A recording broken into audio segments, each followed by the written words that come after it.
ती बाई खूप सुंदर होती आणि तिने मला तिच्यासारखं सुंदर बनवलं. मी एक साधी मुलगी होते, पण आज मी खूप सुंदर दिसत होते. ती मला नवरी बनत होती, कारण तिने माझं लग्न तिच्या नवऱ्यासोबत केलं होतं. ती मला तिच्या नवऱ्याची नवरी बनत होती. मी तिच्याकडे पाहून विचारलं, तुम्ही इतक्या सुंदर आहात, मग तुमच्या नवऱ्याचं लग्न माझ्याशी का केलं? ती हसत म्हणाली, तुला सगळं कळेल आणि तेही आजच समजेल. तिने मला विचारले, मी तुला समजावलेली गोष्ट लक्षात आहे ना? मी म्हणाले, हो, मला आठवतं. ती मला नीट तयार करत होती. तिने माझा सुंदर मेकअप केला, परफ्यूम लावला आणि केसही छान सेट केले. मग ती मला तिच्या घरी घेऊन गेली. तिच्या घरात कोणीच नव्हतं आणि तिचा नवरा कुठेच दिसत नव्हता. मी म्हणाले, मी त्यांना पाहिलंही नाही. तुम्ही माझं लग्न त्यांच्यासोबत केलं, पण ते कसे दिसतात ते मला माहीत नाही.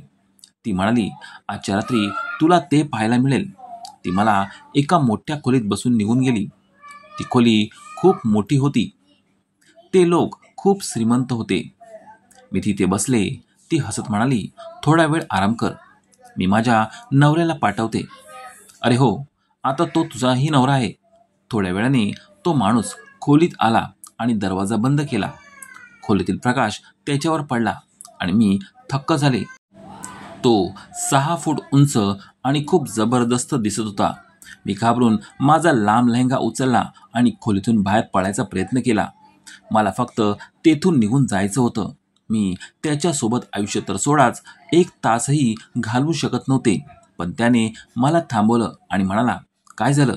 तू तर माझी बायको आहेस. मी म्हणाले, मला जाऊ द्या. आता मला कळालंय की तुमच्या पहिल्या बायकोने आनंदाने तुमचं दुसरं लग्न का केलं. पण त्याने माझं ऐकलं नाही. त्याने माझ्या कानात एक गोष्ट सांगितली आणि मी थेट जमिनीवर कोसळले. तो म्हणाला, आजची रात्र मी आणि तू फक्त. माझ्या डोळ्यांसमोर माझ्या मजबुरीने पुन्हा हजेरी लावली. माझे बाबा या जगात नव्हते. घरात माझ्या बहिणी होत्या आणि त्यांचं पोट भरण्यासाठी माझ्याकडे काहीही नव्हतं. आई वारंवार म्हणायची, तू मोठी आहेस. जर तू काही केलं नाहीस तर काय होईल? जर काही मार्ग आहे तर सांग. आम्ही तो मार्ग स्वीकारू, नाहीतर आम्हाला सगळ्यांना विष देऊन टाक. मला समजलं होतं की माझ्याकडे दुसरा काही मार्ग नव्हता. एका स्त्रीकडे फक्त हाच एक मार्ग शिल्लक राहतो. पण हा मार्ग चुकीचा होता. कदाचित हा मार्ग नेहमीचा चुकीचा असतो. पण कोणतीही स्त्री आपल्या इच्छेने या मार्गावर जात नाही. आज मी माझ्या बहिणीकडे पाहिलं तर मन रक्ताने अश्रू रडत होतं. 2-3 दिवस त्यांना खायला मिळालं नव्हतं. पण तरीही त्या हसत म्हणत होत्या, काही नाही दीदी, काहीतरी होईल. मी घर सोडलं होतं या विचाराने की काही करून त्यांच्यासाठी रोटी मिळेल. पण आज जे ऐकलं ते खूप विचित्र होतं. मी एका बाकावर बसले होते. तेव्हा 2 बायका जवळ आल्या. आधी त्या इकड तिकडच्या गोष्टी बोलत होत्या. नंतर रडायला लागल्या. त्यापैकी एक म्हणाली, इथे एक अजब घोषणा झाली आहे. असं वाटतं ती बाई वेडी झाली आहे. त्या दोघी लग्न झालेल्या होत्या. त्यापैकी एक म्हणाली, जर मी अविवाहित असते तर या संधीचा फायदा घेतला असता. फक्त एका रात्रीचे लाखो रुपये कोण देतो? ऐकून मी थक्क झाले. एका रात्रीचे लाखो रुपये म्हणजे काय? मी त्यांना विचारले. तेव्हा त्यांनी सांगितलं की पार्कच्या दुसऱ्या कोपऱ्यात एक बाई बसली आहे. ती म्हणते, जी मुलगी माझ्या नवऱ्यासोबत एक रात्र घालवेल तिला लाखो रुपये देईल. ऐकून मी अवाक झाले. या जगात कोणकोणत्या परिस्थितीतून जात आहेत काहीच कळत नाही. मी घर सोडलं होतं काहीतरी पैसे मिळवण्यासाठी. मला लाखो रुपये मिळत होते. मग अजून काय हवं होतं? मी त्या बाईकडे जायला निघाले. ती खरंच तिथे उभी होती. वेगवेगळ्या मुलींना पाहत होती. तिथे खूप मुली होत्या. म्हणजे सगळ्यांची परिस्थिती माझ्यासारखीच होती. पण मग कळलं की त्यातली एकही मुलगी या बाबतीत गंभीर नव्हती. लोक फक्त शंकेत होते. मला काहीच फरक पडत नव्हता. मी त्या बाईला म्हटले की मी तयार आहे. ती म्हणाली, हो, तू खूप सुंदर आहेस. मला अगदी तुझ्यासारखीच मुलगी हवी होती. मला वाटलं की हे माझ्या नशिबातच लिहिलं होतं. नशिबात जे लिहिलंय ते लगेच घडतं. माझ्यासोबतही तसंच झालं. तिने माझा हात धरला आणि मला तिच्या गाडीत बसवलं. गाडीत एसी सुरू होता. बाहेरच्या उन्हाच्या कडक तापमानानंतर त्या थंड हवेत बसून माझं डोकं वेगाने विचार करायला लागलं. मी विचारलं, आता सांगा, तुम्ही काय म्हणत होतात? ती म्हणाली, मी तुला अजून काही माहिती देणार नाही. तुला फक्त माझ्या नवऱ्यासोबत एक रात्र घालवायची आहे आणि मी तुला त्यासाठी लाखो रुपये देईल. मी विचारलं, किती पैसे? ती म्हणाली, 20 लाख. 20 लाखाचं नाव ऐकून मी थक्क झाले. मी म्हणाले, तुम्ही काही वेगळंच तर करत नाही ना? ती म्हणाली, यापेक्षा वाईट अजून काय होणार? मी म्हणाले, हे तर खरंय. मग मी विचारलं, तुम्हाला फक्त एकच स्त्री हवी आहे का?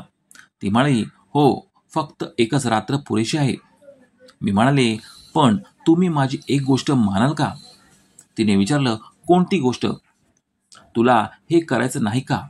मी म्हणाले, नाही, मी तयार आहे. पण माझी अट अशी आहे की तुम्ही तुमच्या नवऱ्याशी माझं लग्न लावून द्याल. ती थोडी विचारात पडली आणि म्हणाली, मी यावर विचार करेन, पण तुला दुल्हन नक्की बनवीन. कदाचित तुझं लग्नही लावून देईन. मी म्हणाले, कदाचित नाही, नक्की. बघा, मी अशा प्रकारची मुलगी नाही. यावर ती हसू लागली. मी विचारलं, तुम्ही का हसताय? ती काही बोलली नाही आणि म्हणाली, ठीक आहे, तुझं लग्नही करून देऊ. मला खात्री नव्हती की ती खरंच माझं लग्न लावून देईल का नाही, पण मनाचं समाधान म्हणून मी होकार दिला. मी घरी फोन करून सांगितलं की मला नोकरी मिळाली आहे, पण नाईट ड्युटी करावी लागेल, त्यामुळे मी सकाळी घरी येईन. घरच्यांना अजून काही प्रश्न विचारायचे होते, पण मी त्यांना जास्त काही बोलायची संधी दिली नाही. ती मला थेट पार्लरमध्ये घेऊन गेली आणि म्हणाली, तुला 2 तास तरी लागतील सजायला. दुपारचे 12 वाजले होते. आम्ही पार्लरमध्ये गेलो आणि संध्याकाळी 5 वाजेपर्यंत तयार झालो. आरशात मी स्वतःकडे पाहिले तेव्हा मला धक्काच बसला. मी इतकी सुंदर दिसत होते की स्वतःवर विश्वास बसत नव्हता. मला दुल्हनसारखं सजवलं गेलं होतं आणि सगळ्या विधी पूर्ण केल्या होत्या. पण जेव्हा मी त्या बाईकडे पाहिलं, जी स्वतःही खूप सुंदर होती, तेव्हा मला आश्चर्य वाटलं. ती तिच्या नवऱ्याचं लग्न माझ्याशी का लावत होती? जेव्हा मला दुल्हन बनवून बसवलं, तेव्हा ती माझ्या जवळ येऊन बसली. तिने माझ्याकडे डोक्यापासून पायापर्यंत पाहिलं, पण काही बोलली नाही. मी विचारलं, तुम्हाला काही वाईट वाटणार नसेल तर एक प्रश्न विचारू का? ती म्हणाली, मला माहिती आहे तुला काय विचारायचं आहे. विचार, हरकत नाही. तिचं लक्ष फोनवर होतं. मी विचारलं, तुमच्या नवऱ्याशी माझं लग्न का लावताय, आणि तेही फक्त एका रात्रीसाठी? मला कारण जाणून घ्यायचा अधिकार नाही का? ती म्हणाली, हो, तुला विचारायचा अधिकार आहे, पण मी तुला नंतर सगळं सांगेन. मग तिने विचारलं, ठीक आहे, तुझा अकाउंट नंबर सांग, मी तुला 10 लाख ट्रान्सफर करते. मी म्हणाले, ताईसाहेब, गरिबांना अकाउंट नंबर नसतो, मला हातोहात पैसे द्या. ती म्हणाली, मग कुणाला तरी बोलाव, ज्याला पैसे देऊन पाठवता येईल. मी म्हणाले, नाही, मला तुमच्यावर पूर्ण विश्वास आहे, मी सकाळी स्वतःच पैसे घेऊन जाईल. ती म्हणाली, ठीक आहे. माझ्या मनात थोडा गोंधळ होता. ती म्हणाली, काय ग, का घाबरत आहेस? मी तुझं लग्न लावून देत आहे ना. थोड्या वेळाने तिने मौलवी साहेब आणि 4 साक्षीदारांना बोलावलं. तिने सांगितलं, माझ्या नवऱ्याने यावर सही केली आहे, आता तूही कर. मी कागदपत्र पाहिले. खरंच तिच्या नवऱ्याच्या सह्या झाल्या होत्या. मीही सही केली. एका अर्थी मी निर्धास्त झाले की आपलं लग्न झालं आहे. ती म्हणाली, हे लग्न फक्त एका दिवसाचं आहे, आणि तिने माझा व्हिडिओही बनवला, कारण मला माहीत होतं की ती सर्व पुरावे गोळा करत होती, जेणेकरून मी नंतर काही बोलू शकणार नाही. पण मला काही बोलायची गरज नव्हती. मला तर 20 लाख रुपये मिळत होते. मी ठरवलं होतं की मी एक छोटीशी दुकान उघडेल आणि खूप पैसे कमवेल. पण मनात एक विचित्र विचार येत होता, मी हे काय करत होते? माझ्या आई वडिलांना हे सगळं कळलं तर त्यांना किती वाईट वाटेल. माझ्या डोळ्यात पाणी आलं. ती म्हणाली, रडू नकोस, तुला माहित नाही माझा नवरा किती सौंदर्य प्रेमी आहे. तिच्या तोडून हे ऐकून मी घाबरले. मी विचारलं, काय म्हणायचं आहे, सौंदर्यप्रेमी? ती म्हणाली, अगं, जो सौंदर्यप्रेमी नाही तो पुरुषच कसा? घाबरायचं काहीच कारण नाही. माझा नवरा खूप श्रीमंत आहे आणि खूप चांगला माणूस आहे. त्याला माहीत आहे की स्त्रीशी कसं वागायचं. तिने पुन्हा सांगितलं, घाबरू नकोस, आता तुझं लग्न झालं आहे, त्यामुळे काही काळजीचं कारण नाही. ती मला समजावत होती, पण जितकं ती सांगत होती की घाबरू नकोस, तितकी मी जास्त घाबरत होते. शेवटी ती मला तिच्या घरी घेऊन गेली. तिचं घर खूप मोठं होतं. तिने मला एका खोलीत बसवलं. ती खोली पाहून मला असं वाटलं की ही खोली कुठल्याही पुरुषाची असू शकत नाही. ती म्हणाली, तू इथेच बस आणि हा फोन स्वतःजवळ ठेव. पण लक्षात ठेव, या फोनवरून कुणालाही कॉल करण्याचा प्रयत्न करू नकोस. तसंही तुला जमणार नाही. जेव्हा मी तुला मेसेज करेन तेव्हा तू समोरच्या खोलीत जाऊन पलंगावर झोपून जा. मी विचारलं, काय म्हणायचं आहे? ती म्हणाली, जे सांगते ते तुला समजत नाही का? म्हणजेच तुला जाऊन झोपायचं आहे. फक्त एवढंच कर. तुला माझ्या नवऱ्याशी बोलायची काहीच गरज नाही. आणि जर त्याने काही विचारले तर उत्तर देऊ नकोस. जशी नववधू असते तशी जाऊन फक्त बसून राहा. तुला तोंड उघडायचं नाही, हे लक्षात ठेव. मी म्हणाले, तुम्ही आधी असं काही सांगितलं नव्हतं. ती म्हणाली, मग तुला काय वाटलं? मी तुला एका रात्रीसाठी 20 लाख रुपये का देत आहे? उघड आहे, काहीतरी असं असणार जे नॉर्मल नाही. मी म्हटले, तसंही हे नॉर्मल नाही की तुम्ही तुमच्या नवऱ्याचं दुसरं लग्न करताय, तेही एका रात्रीसाठी, आणि मला लाखो रुपये देताय. पण जर त्याने काही विचारलं तर मी काय उत्तर देऊ? ती म्हणाली, तुला उत्तर द्यायची गरज नाही. जर काही विचारलं ज्याचं उत्तर हो असू शकतं तर फक्त डोके हलव. बाकी सगळं मी बघेल. तुला एवढंच करायचं आहे. एवढंही करू शकत नाहीस का? एवढं करू शकत नाहीस तर इथे का आलीस? ती बाई खूप रागात होती. मी पाहत होते की ती स्वतःवरचा ताबा गमावत होती. ती वारंवार व्हॉइस नोट पाठवत होती. पण मला काहीच समजत नव्हतं की ती फोन कानावर ठेवून बोलत होती जेणेकरून कुणी ऐकू नये. मला नेहमी वाटायचं की दुसऱ्या बाजूला कोणीतरी आहे ज्याला ती प्रत्येक गोष्ट सांगत होती. मला खात्री होती की तो तिचा नवरा असणार, कारण जेव्हा त्याचं लग्न झालं तेव्हा तिने सांगितलं होतं की लग्न उरकलं आहे. तो तिच्यासाठी खूप काळजीत होता. जर त्याचं इतकं प्रेम होतं तर माझ्यासोबत हे असं सगळं का चाललं होतं? मला पैशांमध्ये विशेष सारस्य नव्हतं. मी काही व्यापारी मुलगी नव्हते जी पैशांच्या मागे असते. मी परिस्थितीचा विचार करत होते. असो, तिचं म्हणणं खरं होतं की जर मी हे सगळं करू शकत नसेल तर मला इथे येण्याची गरज नव्हती. तिने मला अजून खूप गोष्टी सांगितल्या ज्या मी तुम्हाला सांगू शकत नाही. पण पुढच्या गोष्टींमधून तुम्हाला समजेलच. त्या दिवशी मला कल्पना नव्हती की हा माझ्या आयुष्याचा सर्वात विचित्र आणि कठीण दिवस ठरणार आहे. इथपर्यंत की ती रात्रसुद्धा खूप कठीण असणार होती. मी खोलीत बसले होते तेव्हा तिने मला सांगितले की जसे तुला माझा मेसेज मिळेल तू समोरच्या खोलीत जाऊन झोपायचं आहेस. ती असं म्हणून निघून गेली. पण मी थक्क झाले, कारण तिनं बाहेरचा दरवाजा उघडाच ठेवला होता.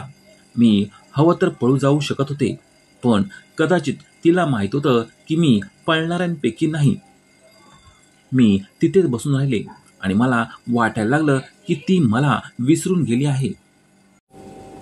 थोड्या वेळाने मला तिचा मेसेज आला ज्यात लिहिलं होतं, जाऊन खोलीत झोप. मी लग्नाचा लेहंगा सांभाळत उठले आणि खोलीत गेले. खोली अंधारात बुडाली होती. मी पलंगावर झोपण्याचा प्रयत्न केला, पण पूर्ण झोपण्याऐवजी अर्धी उभी राहून बसले. खोलीत काही दिसत नव्हतं. ही कोणाची खोली आहे मला काहीच माहिती नव्हतं. मला तेथून छान सुवास येत होता आणि फर्निचरवरून वाटत होतं की ही महागडी आणि मोठी खोली आहे. कदाचित ही तिच्या नवऱ्याची खोली असावी. पण लाईट का बंद होती आणि तिचा नवरा कुठे होता? मला फक्त शांतता जाणवत होती. भीतीमुळे माझ्या डोळ्यात पाणी आलं. माझी आई आणि माझी बहीण नक्की माझी काळजी करत असतील. त्या माझ्याशी संपर्क साधण्याचा प्रयत्न करत असतील. पण माझ्याकडे फोन नव्हता. हे सगळं खूप विचित्र होतं. मला माहिती नव्हतं की पुढे यापेक्षा अधिक विचित्र आणि भयानक काहीतरी होणार आहे. कधीकधी आपण कल्पनाही करू शकत नाही की आपल्या आयुष्यात पुढे काय होणार आहे. एक मजबूर माणसाचं आयुष्य एखाद्या अशा लेखकाच्या कथेसारखं असतं ज्याला नीट विचार न करता लिहिलं जातं. त्याच्या कथेत कधीही काही होऊ शकतं. मला माझं आयुष्यही आता अशा कथेसारखं वाटत होतं आणि मी विचार करत होते की पुढे काय होणार आहे. तिचा नवरा कुठे होता, मला या खोलीत का बंद केलं होतं आणि ती स्वतः मला इथे सोडून का निघून गेली होती. अजूनपर्यंत मी तिच्या नवऱ्याला पाहिलंही नव्हतं. तसं पाहायला गेलं तर तो आता तांत्रिकदृष्ट्या माझा नवरा होता, पण तो होता कुठे. थोड्या वेळाने खोलीच्या दरवाजावर काही हालचाल झाली. कुणीतरी आत आलं, पण लाईट लावली नाही आणि सरळ बाथरूममध्ये गेलं. त्याला कदाचित माहितीच नव्हतं की खोलीत कोणी बसलेलं आहे. मला इथे अशा प्रकारे बसून सांगितलं गेलं होतं की मी एकही शब्द बोलायचा नाही. तो बाथरूममध्ये बराच वेळ होता. गाणं गाऊन गाऊन त्याची मज्जा सुरू होती. त्याच्या आवाजावरून तो 28-30 वयाचा तरुण असावा असं वाटत होतं. थोड्या वेळाने तो बाहेर आला आणि पलंगाच्या दुसऱ्या बाजूला बसला. त्याला कळलं होतं की मीही तिथे आहे. तो म्हणाला, "अरे सुमेरा, तू आधी तिथे आहेस? सकाळी तर इतका वाद घालत होतीस. वाटतं आता शहाणपण आलाय." माझं नाव सुमेरा नव्हतं, माझं नाव समीना होतं. पण त्याला माझ्या नावाबद्दल काय माहिती. शेवटी आमचं लग्न झालं होतं. सुमेरा त्याची पहिली बायको होती का? नाहीतर तो हे नाव का घेतोय? मला बोलायला सक्त मनाई होती. मी काहीच बोलले नाही. तो पुढे म्हणाला, "अरे बरं, माफ केलं तुला. तुम्हा बायकांना माफी मागायला येत नाही. चुकाई कधी कबूल करत नाही. फक्त शांत बसून राहता आणि आम्ही पुरुष माफ करतो. पण तुम्ही बायका रागावलात तर तुम्हाला मनवायला किती त्रास होतो. पण ठीक आहे, आता मी तुझा नवरा आहे. मला तुला मनवायलाच हवं. यात काही अडचण नाही. पण आज तू बोलत का नाहीस? आणि हे तू कसले कपडे घातलेस?" तो बहुतेक अंधारात मला पाहण्याचा प्रयत्न करत होता. त्याचवेळी अचानक माझ्या तोंडातून एक जोराची किंकाळी निघाली. माझा हात लॅम्पला लागला आणि खोलीत प्रकाश झाला. त्या बाईने मला लाईट ऑन करायची आणि काही बोलायचं नाही अशी स्पष्ट ताकीद दिली होती. मी त्या माणसाकडे पाहिलं तर मी थक्क झाले. तोही प्रचंड धक्का बसल्यासारखा वाटत होता. त्यानंतर जे काही घडलं ते खूप विचित्र होतं. पण सकाळ झाली आणि दारावर कोणीतरी जोरजोरात ठोठावायलाच लागलं. ठोके अगदी पोलिसांनी जोराच्या दारावर ठोकावे तसे होते. काही वेळाने दार उघडलं. समोर तीच बाई उभी होती जी मला इथे घेऊन आली होती. तिचं नाव सुमेरा होतं. ती एकटी नव्हती. तिच्यासोबत एक म्हातारी बाई, काही पुरुष आणि काही बायका होत्या. सुमेरा म्हणू लागली, "बघा बघा, तुमचा मुलगा काय करत आहे. लग्न झालं असूनही दुसऱ्या मुलीबरोबर खोलीत. तोबा तोबा, हे काय चाललंय?" हे ऐकून मी खूप घाबरले. सगळ्यांच्या नजरा माझ्याकडे होत्या. तिचा नवरा, ज्याचं नाव समीर होतं, तो शांतपणे उभा होता. नातेवाईक म्हणाले, "कालपर्यंत तर तू चांगला नवरा म्हणत होतास की बायकोपेक्षा महत्वाचं काहीच नाही. तर आता हे काय आहे? याचा अर्थ तूच चुकतोयस." तो शांतपणे सगळं ऐकत होता. सगळ्यांना आश्चर्य वाटत होतं की तो उत्तर का देत नाही. मग त्याने म्हटलं, "त्यात वाईट काय आहे? या मुलीसोबत माझं लग्न झालं आहे." नातेवाईकांपैकी एका मोठ्या व्यक्तीनं त्या मुलीला विचारलं, "सांग, तुझं याच्यासोबत लग्न झालंय का?" मुलगी म्हणाली, "हो, लग्न झालंय." समीरा लगेच म्हणाली, "कसलंही लग्न झालेलं नाही. तिला सांग की हा पुरावा दाखवावा." मुलगी म्हणाली, "तुमच्याकडेच तर पुरावा आहे." यावर एक समीरा रागून म्हणाली, "माझ्याकडे तुझा लग्नाचा पुरावा कसा असेल? मी तुझं लग्न माझ्या पतीसोबत करून देईल का? माझं डोकं फिरलंय का की मी माझ्या सुंदर नवऱ्याला सोडून देईल? तुम्हा सगळ्यांना माहिती आहे की मी माझ्या नवऱ्यावर खूप प्रेम करते. पण त्याने माझ्यावर आरोप लावलाय की माझा दुसऱ्या मुलासोबत काहीतरी अफेअर आहे आणि त्याच्याकडे याचा काहीही पुरावा नाही. तुम्ही लोक निर्णय घ्या. आता पुरावा तुमच्या समोर आहे." नातेवाईक त्याला वाईट साईड बोलू लागले आणि आरोप करायला लागले. हे सगळं तर तो स्वतःच करत होता. पण त्या व्यक्तीच्या शांतपणात आणि चेहऱ्यावर असलेल्या समाधानात कोणीही ओळखू शकत नव्हतं की तो काय विचार करत आहे किंवा काय करणार आहे. त्याने सुमेराकडे पाहिलं आणि 3 वेळा बोलून तिला तलाक दिला. त्याने म्हटलं, "मी समीर हसन पूर्ण शुद्धीने सुमेरा हसनला तलाक देतोय, तलाक देतोय, तलाक देतोय." हे ऐकून सगळे हैराण झाले. सुमेरा डोक्याला हात लावून बसली. नातेवाईक म्हणाले, आपल्या खानदानात आजपर्यंत कुठल्याही पुरुषाने बायकोला तलाक दिला नाही. तू चूक केलीस आणि वरून सगळ्यांसमोर या बाईला तलाक दिलास. समीर म्हणाला, सुसंस्कारित बाई, हिने माझ्या विरुद्ध कट रचला आणि इतका नीच कट रचला की तुम्ही ऐकाल तर कानाला हात लावाल. माझ्या डोळ्यांसमोर सत्य आलं. मी त्या मुलीचं खरं रूप बघितलं, नाहीतर काहीतरी भलतंच घडलं असतं. कोणी या मुलीला खोटे सांगितले की तिचं माझ्यासोबत लग्न झाले, पण खरं तर कोणतंही लग्न झालं नव्हतं. लग्नाचे कागदपत्र पण खोटे होते. ब्युटी पार्लरमध्ये बसून कोणतं लग्न होतं का? मग या निरागस मुलीला मूर्ख बनून आणि पैशाचं आमिष दाखवून इथे पाठवलं गेलं, जेणेकरून हे सिद्ध करता येईल की माझा कोणा दुसऱ्यासोबत संबंध आहे. काही दिवसांपूर्वी मला तिचं अफेअर कळलं होतं. ही स्वतःच्या वयाच्या निम्म्या वयाच्या मुलासोबत प्रेम प्रकरण करत होती. मी तिच्या विरुद्ध पुरावे गोळा करण्याआधीच आणि माझ्या आयुष्यातून तिला काढून टाकण्याआधीच हिने माझ्या विरुद्ध ही खेळी खेळली. ही विश्वासघातकी, वाईट वागणारी बाई वरून कपटही करते, खोटंही बोलते आणि फसवतही असते. अशा बाईला मी माझ्या आयुष्यात का ठेवू? मी तिला माझ्या आयुष्यातून काढून टाकलंय आणि आता मी या मुलीशी लग्न करणार आहे. हे ऐकून मी अवाक झाले. त्याने मला सन्मानाने माझ्या घरी परत पाठवलं. जेव्हा मी घरी पोचले तेव्हा मी आईला सगळं काही सांगितलं. आई द्विधा मनस्थितीत होती. मला ओरडावं की देवाचे आभार मानावेत, कारण मी सुरक्षित परत आले होते. खरं तर झालं असं की चुकून माझा हात पलंगाच्या शेजारी ठेवलेल्या दिव्यावर गेला, ज्यामुळे खोलीत प्रकाश झाला.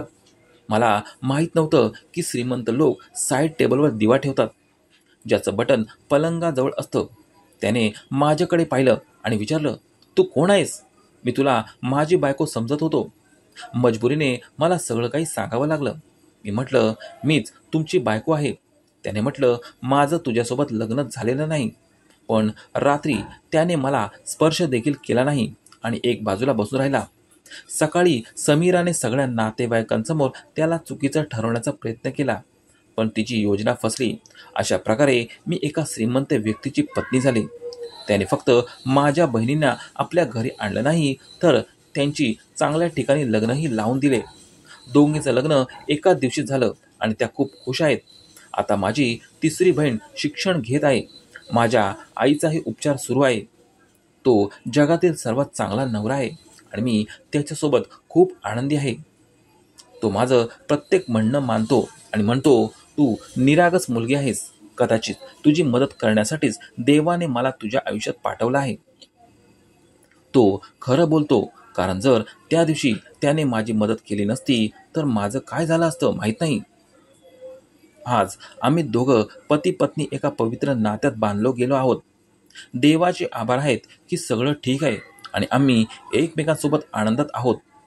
आता तुम्ही सांगा, जर तुम्ही माझ्या जागी असता तर काय केलं असतं आणि समीर हसननं जे केलं ते बरोबर होतं की नाही?